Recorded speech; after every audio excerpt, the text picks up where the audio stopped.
어릴 적부터 저는 영화를 무척 좋아했습니다. 지금도 굉장히 좋아합니다. 시골의 여름 복숭아 수확철이 되면 아침 일찍부터 우리 집에서 복숭아를 땄습니다. 보통 오후 2시쯤 되면 하루 작업이 끝났습니다. 식사하고 씻고 잠시 쉬었다가 복숭팔로 갑니다. 당시 버스로 약 40분 정도 가야 하는 거리입니다. 경매장에 미리 가서 우리 복숭아가 상하지 않았는지 확인하고 또 상자를 바로 세우고 정리하고 경매대를 기다렸다가 경매 가격을 확인합니다. 경매가 끝나고 약 2~3시간 지나면 복숭아 판 돈이 나옵니다. 그것을 찾아서 막차를 타고 집에 오면 밤 8시, 9시 정도 됩니다. 이게 언제적 이야기였느냐? 저의 중학생 때 이야기입니다. 중학생 때 저의 여름 방학 때 일과가 거의 그랬습니다. 경매가 끝나고 돈을 찾기까지 약 2~3시간 동안 그때 시간을 때워야 하는데 그때 저는 영화 보러 갑니다. 2% 동시 상영하는 관람료 1,000원짜리 영화입니다. 중간중간 필름이 끊어져서 기계 돌리던 기사님이 죄송합니다. 1분만 기다려 주십시오. 이게 2번 나옵니다. 필름을 이어붙이고 2~3분 후 기계는 다시 돌아갔습니다. 가난한 시골이었지만 그렇지만 저는 문화생활을 그렇게 잘했습니다. 우리 집에는 제대로 된 TV도 없었지만 영화를 그런 식으로 즐겼습니다. 고등학생, 대학생 때도 마찬가지였습니다. 인기 있는 개봉 영화는 거의 빠지지 않고 봤습니다.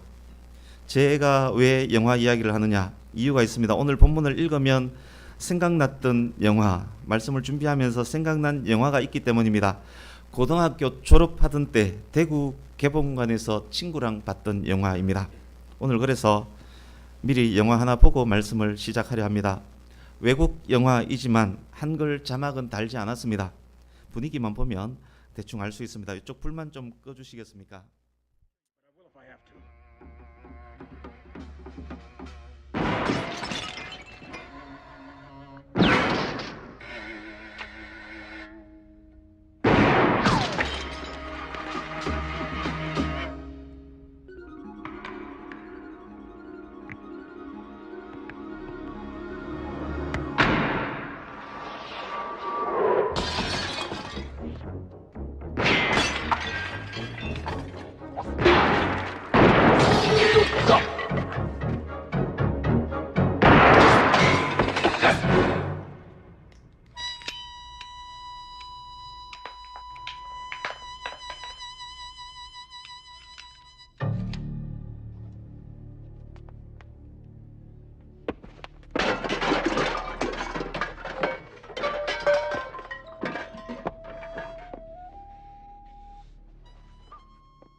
of Chun, master of Sinanju. Sinanju is a village in Korea where all the fighting arts were You always born. talk like a Chinese fortune cookie. Chinese. The Korean is the most perfect creature ever to sanctify the earth with the imprint of his foot.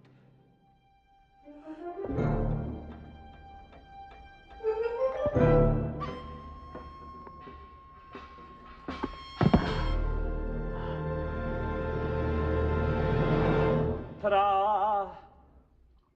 Every man is occasionally blessed.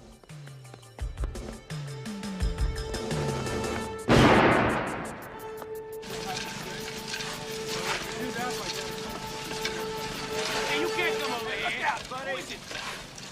Hey, no, there. That's no cement, man.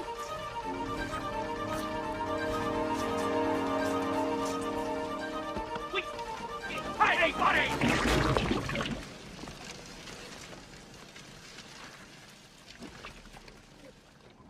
Stop right there.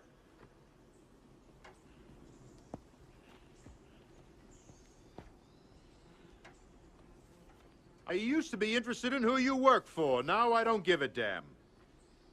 You're a dangerous liability, my friend. You'll be dead in about 15 seconds. The amusing thing is, they'll probably give me a medal for shooting you.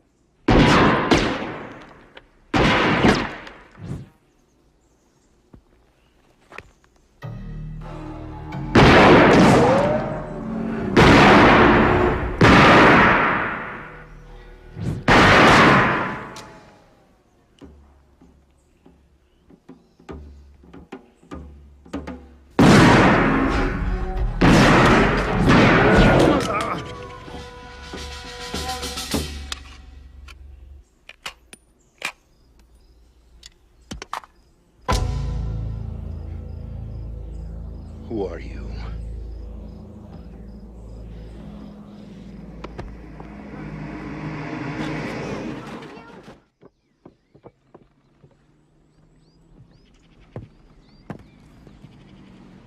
All right, first squad, take the right flank. Either take your bogies left and around.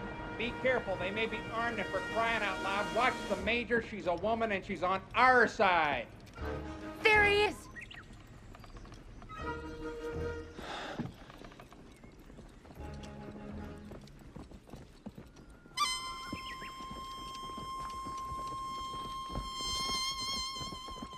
Careful, man. Hold your fire.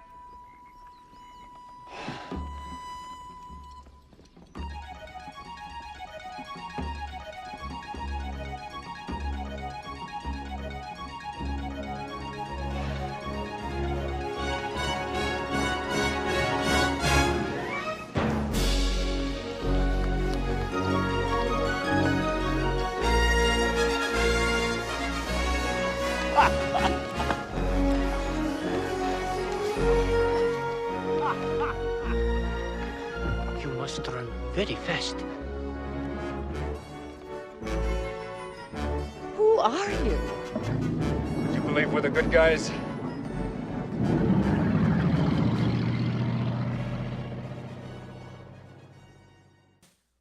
오늘 설교가 되게 재밌지 않습니까? 아, 저 영화 나 안다 이렇게 생각하는 분 있다면 최소 아마 50대일 겁니다. 1985년 한국에서 개관한 레모라는 영화입니다. 영화 중간중간 잘라서 제가 약 3분 정도로 편집을 했습니다. 대략 설명드리겠습니다. 정부 정보기관에서 최정예 요원을 선발했습니다. 선발된 최정예 요원에게 첫 임무를 줍니다. 집 안에 있는 악당 한 사람을 처치하는 것입니다. 이게 영화의 시작 장면입니다. 누구냐? 다름 아닌 되게 왜소한 노인입니다.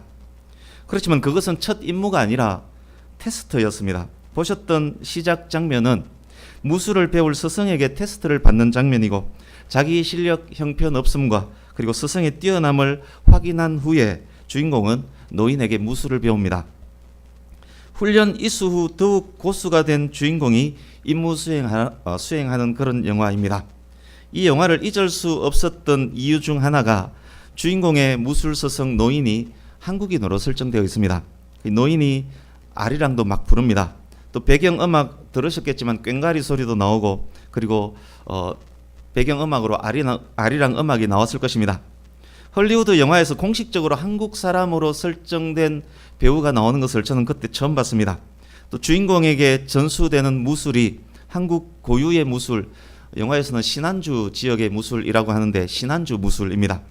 노인은 한국 무술에 굉장히 자부심이 강합니다. 아까 중국 어떠고 하다가 얻어맞는 거 보셨지 않습니까? 굉장히 자부심이 강합니다. 총알을 피하고 물 위를 막 걷습니다. 무술 고수가 된 주인공, 스승이 그랬던 것처럼 총알을 피합니다. 놀란 악당이 Who are you? 라고 묻습니다. 노인이 물 위를 걷는 모습에 사람들은 자기 눈을 의심하고 여주인공도 Who are you? 라고 합니다. Who are you? 이 질문은 오늘 본문과 굉장히 연결되는 그런 질문입니다. 오늘 본문에서 도대체 당신이 누구입니까? 라는 질문이 나옵니다. 그렇다면 물 위를 걷는 것이 그렇게 어려운 것인가요? 이 영화를 본 날 친구랑 방에 들어 누워서 농담 삼아 이야기했습니다. 우리도 물 위를 걸을 수 있을 것 같다. 한 발 딱 딛고 물에 가라앉기 전에 빨리 다른 발 디디면 물 위를 걸을 수 있는 것 아닌가? 잘 생각해보니 될 것도 같았습니다. 그래서 친구랑 목욕탕에서 시도도 해봤습니다만 잘 안 되었습니다. 그렇지만 이론적으로는 맞는 말입니다. 한 발 딛고 가라앉기 전에 한 발 디디면 물에 가라앉지 않고 걸을 수 있습니다. 그러나 만약 그렇게 하려면 약 시속 300km 이상으로 걸어야만 가능합니다. 시속 300km 이상 걷더라도 첫 발을 물 위로부터 시작해서는 물 위를 걸을 수가 없습니다. 물은 유체이고 사람의 발보다 밀도가 약하기 때문에 다음 발을 딛기 위한 디딤돌로서는 물이 역할을 할 수가 없습니다.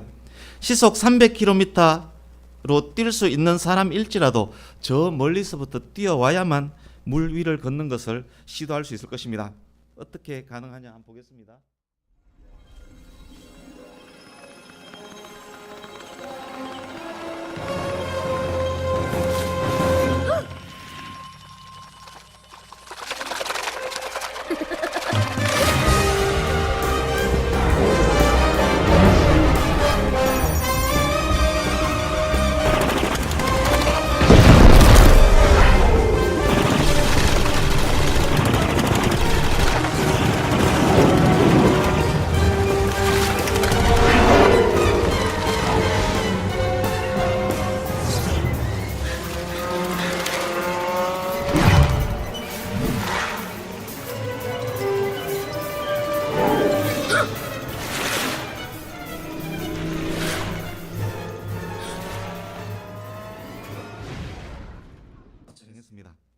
영화의 장면처럼 시속 300km 이상 속도로 달릴 수 있는, 즉 꼬마는 초능력자입니다.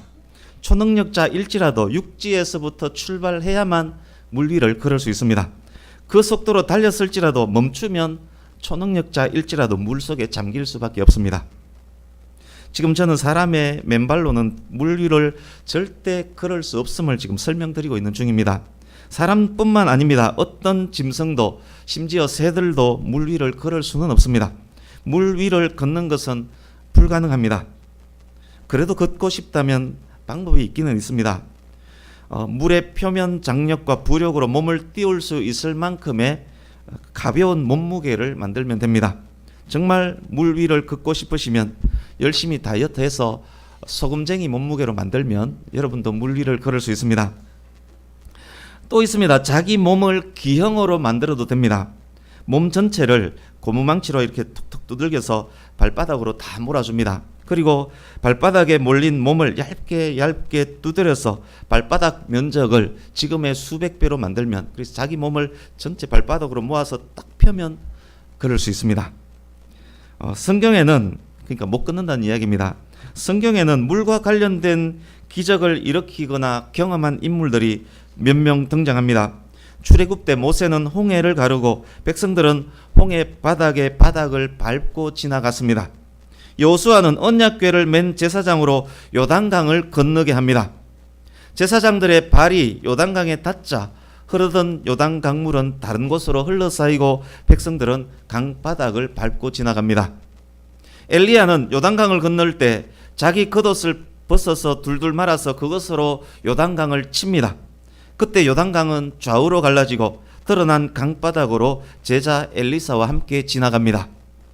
모세, 여호수아, 엘리야, 엘리사 모두 하나님과 동행했던 위대한 인물들입니다. 그들은 바다와 강물을 갈라서 그 사이에 땅을 지나갔던 사람입니다. 갈라진 물 사이로 땅을 지나간 사람들은 있었지만, 그렇지만 성경 어디에도 물 위를 걸었던 인물은 없습니다. 물 위를 걸었다라는 표현은 오직 하나님에게만 적용되었습니다. 관련 말씀 몇 곳을 제가 읽어드리겠습니다.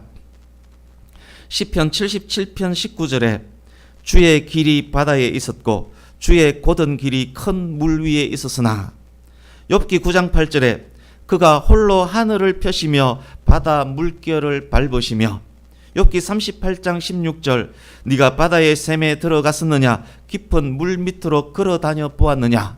물 위를 걸었다는 표현은 오직 하나님에게만 적용되는 그런 표현이었습니다. 그렇습니다. 물 위를 걷는다는 것은 모세와 엘리야에게도 상상하기 어려운 일이었습니다. 물 위를 걷는 것은 오직 물을 만드신 창조주만이 가능했던 일입니다. 물 위를 걷는다는 표현 역시 오직 하나님에게만 적용된 표현이었습니다. 오늘 본문 속에서 예수께서 물 위로 걸어오십니다. 그것은 무엇을 의미합니까? 예수님이 곧 하나님이시다라는 말씀입니다. 오늘 본문의 핵심 내용 중 하나가 바로 예수님이 곧 하나님이시다입니다. 이제 본문을 보겠습니다. 압축해서 설명을 드리겠습니다. 본문을 눈으로 읽으시면서 들어주시기 바랍니다.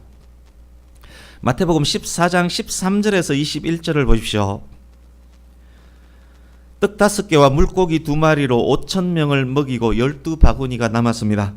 그것을 본 군중들이 억지로 예수님을 붙잡아다가 왕을 삼으려 합니다. 아직 오병이어의 참 의미를 모르는 제자들도 그 분위기에 휩쓸리려고 합니다. 앞뒤 분간 못하고 군중 심리에 휩쓸려 밀어붙이는 군중들을 해산할 필요를 예수님이 느꼈습니다. 우선 제자들과 군중들을 분리시킵니다. 22절에서 23절 보십시오. 제자들이 배를 타고 가브나움으로 가도록 재촉합니다. 재촉의 의미는 강제로, 억지로라는 의미입니다. 제자들을 억지로 배를 타고 보내버립니다. 그리고 무리들을 집으로 돌려보냅니다. 무리들을 보낸 후 예수님은 산에 올라가서 혼자 기도하십니다. 성경에서 기도하는 예수님의 모습은 십자가 죽음과 관계되어서 등장합니다. 본문의 기도 내용 역시 십자가 죽음과 관련이 있을 것입니다. 고향에서의 배척, 세례 요한의 죽음, 그리고 성만찬과 관련된 오병이어의 기적, 그 연장선상에서 하나님께 드려진 예수님의 기도였을 것입니다. 예수님께서 기도하시는 동안에 제자들은 배 타고 갈릴리 호수를 건너고 있습니다. 잠시 마태복음 8장으로 가보겠습니다. 마태복음 8장 23절에서 27절을 눈으로 보십시오. 8장 23절에서 27절, 갈릴리 호수에서 일어나는 풍랑에 대한 기사입니다. 큰 파도와 돌풍이 일어났고 예수께서는 주무시고 계셨습니다. 제자들이 예수님을 깨웠고 일어나신 예수님이 바람과 바다를 꾸짖습니다. 바다가 잔잔해졌습니다. 배에 탄 사람들이 놀라워하며 말합니다. 이 사람이 도대체 뉘기에 바람과 바다도 순종하는가? 기억하시고 다시 본문으로 옵니다. 그때 불었던 그 돌풍, 갈릴리 호수는 바로 옆에 있는 산과 그 바다의 고도차가 너무 크기에 바람이 불면 그렇게 심한 돌풍이 붑니다. 그 돌풍이 오늘 본문에서도 불고 있습니다. 8장에서는 이 사람이 도대체 누구인가 라는 질문으로 단락을 마쳤지만 오늘은 도대체 누구인가 라는 질문에 대한 답까지 제시가 됩니다. 앞서 배 타고 떠난 제자들은 강풍과 파도로 인하여 엄청난 고통을 지금 당하고 있습니다. 여차하면 갈릴리 호수의 고기밥이 될 수 있는 그런 상황입니다. 이미 육지에서 많이 떨어졌기에 돌아갈 수도 없습니다. 25절 보십시오. 밤 사경이 되었습니다. 사경은 새벽 3시에서 6시 사이입니다. 예수님께서 얼마나 오랜 시간 동안 기도하셨는지, 또 제자들과 파도와의 사투가 얼마나 긴 시간 계속되었는지 알 수 있습니다. 그런데 그때 새벽 깜깜한 시간에 폭풍이 불고 파도가 심하게 일렁이는 바다 위를 누군가가 걸어오고 있습니다. 아까 보았던 영화 속 노인은 얕아 보이는 바람 한 점 없는 호수 위를 아주 이상한 자세로 뛰었지만, 영화 속 초능력 꼬마는 시속 300km 이상으로 달렸지만 예수님은 폭풍에 일렁이는 파도 위를 품위 있게 걸어오고 계십니다. 26절입니다. 새벽 내내 파도와 싸우느라 기력이 다 떨어진 제자들 엄청 놀랍니다. 놀랄 수밖에 없습니다. 무서워하여 소리 지릅니다. 부활을 믿는 유대교일지라도 유령은 교리적으로 맞지 않지만 고대의 대중들은 유령이나 떠도는 영혼들의 존재를 믿었다라고 합니다. 본문 현재의 제자들도 아직은 일반 대중과 크게 다르지 않습니다. 제자들이 물 위를 걸어오고 계시는 예수님을 유령으로 알고 기겁하며 소리 지르고 있을 때 27절입니다. 예수께서 즉시 말씀합니다. 안심하라, 나니 두려워하지 말라. 안심하라, 나니로 번역된 영어 성경은 it is I, 그리고 헬라 원어는 에고 에이미입니다. 27절에서 나다, 이 부분은 상당히 중요한 단어입니다. 출애굽기 3장 14절에 여호와께서 모세에게 하나님의 이름을 계시하는 장면이 나옵니다. 나는 스스로 있는 자다. 영어 성경은 I am I, 나는 나다로 번역이 됩니다. 오늘 본문에서 제자들이 소리치며 무서워할 때 예수께서 말씀합니다. 나다, it is I, 에고 에이미. 예수님이 바다 위를 걸으며 등장하는 이 장면은 곧 신의 현현, 신이 명백하게 나타나는 장면입니다. 모세에게 나타나셔서 여호와의 이름을 계시하셨던 그 장면이 오늘 본문 예수님에게서도 그대로 나타나고 있습니다. 역시 이번에도 베드로가 등장합니다. 수제자답습니다. 오늘 본문에서 베드로는 믿음 있음과 믿음 없음을 동시에 보여주는 인물이 됩니다. 나다라는 예수님의 말씀에 베드로가 믿음으로 말합니다. 나에게 명하셔서 나를 물 위로 오라 하소서. 베드로가 자기도 물 위를 걷겠다고 했습니다. 인간은 할 수 없는 굉장히 무모한 요구를 예수님께 합니다. 그러나 예수님은 베드로의 시도를 나무라지 않으시고 오히려 격려하셨습니다. 베드로의 말이 순수한 믿음의 말이었음을 알 수 있습니다. 예수께서 베드로의 요구에 답하십니다. 오라. 베드로가 물 위로 뛰어내립니다. 걸어서 예수께로 갑니다. 이로써 베드로는 역사상 최초로 물 위를 걸었던 인간이 됩니다. 그러나 그것은 잠깐이었습니다. 본문 상황이 만약 아까 영화 장면처럼 대낮에 평온한 호수였다면 어쩌면 베드로는 바다 위에서 즐거워하면서 김연아처럼 스케이팅을 흉내 내었을런지도 모를 일입니다. 그러나 그곳은 깜깜한 밤, 부는 바람, 일렁이는 파도가 있는 곳입니다. 베드로의 눈에 비친 파도와 바람은 너무도 컸습니다. 물 위를 몇 발짝 걸은 베드로, 더 이상 예수님에게 집중할 수가 없었습니다. 예수님에 대한 집중을 잃자 베드로가 바다로 빨려 들어갑니다. 우리의 베드로 소리칩니다. 사람 살려, 주여 살려주세요. 사람 살려. 31절입니다. 예수께서 즉시 손을 내밀어 베드로를 붙잡아 올립니다. 27절을 잠시 다시 보겠습니다. 27절에도 즉시라는 단어가 있었습니다. 제자들이 무서워 소리 지를 때 예수께서 즉시 나다 두려워하지 말라 말씀하셨습니다. 베드로가 살려주십시오 소리 지르며 빠져갈 때 예수께서 즉시 구원하셨습니다. 예수님은 우리의 기도에 즉시 응답하는 분임을 알 수 있습니다. 베드로를 구하시면서 예수께서 말씀합니다. 믿음이 작은 자여 왜 의심하였느냐. 믿음의 행동 모형이었던 베드로가 순식간에 불신의 모형이 되는 순간입니다. 예수님을 알고 예수님에게 집중했던 믿음이었지만, 그래서 격려와 칭찬을 받았지만, 그러나 예수님보다 파도에 집중할 때 믿음 없는 자가 되고 말았습니다. 예수님에게 집중하고 예수님을 의뢰하는 것이 곧 믿음임을 알 수 있습니다. 이제 32절, 33절을 같이 읽어보겠습니다. 32, 33절 시작. 배에 함께 오름에 바람이 그치는지라 배에 있는 사람들이 예수께 절하며 이르되 진실로 하나님의 아들이로소이다 하더라. 아멘. 베드로를 구하신 예수께서 베드로와 함께 배에 오르셨습니다. 기적과 같은 일이 일어났습니다. 8장에서는 파도를 향해서 잠잠하라 그렇게 꾸짖었을 때 파도가 잠잠해졌습니다. 그러나 오늘 본문에서는 꾸짖지도 않았습니다. 그러나 배에 예수님이 오르시자 파도가 잠잠해졌습니다. 32절을 다시 보십시오. 예수께서 배에 계심으로 파도는 잠잠해졌습니다. 예수께서 함께 하심으로 환란은 사라졌습니다. 이것을 목격한 배에 타고 있던 제자들이 예수께 절합니다. 절하다로 번역된 원어는 프로스퀴네오라는 단어입니다. 이것은 예배하다, 경배하다라는 의미입니다. 경배는 오직 하나님께만 드릴 수 있는 것입니다. 본문 현재의 제자들은 아직 예수님에 대한 이해가 많이 부족할 때입니다. 그런 그들이 지금 예수님을 경배합니다. 그리고 말합니다. 진실로 하나님의 아들입니다. 예수님이 누구신가에 대한 본문의 답입니다. 하나님이시며 하나님의 아들입니다.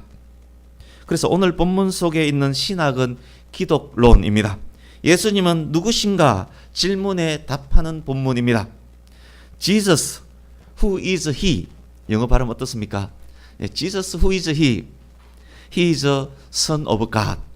He is God 이라고 말하는 본문입니다. 예수님은 누구신가? 예수님은 하나님의 아들이십니다. 예수님이 곧 하나님이십니다. 제자들에게 나다 말씀하신 예수님은 모세에게 나는 나다, 나는 스스로 있는 자다 말씀하신 바로 그 하나님이신 것입니다.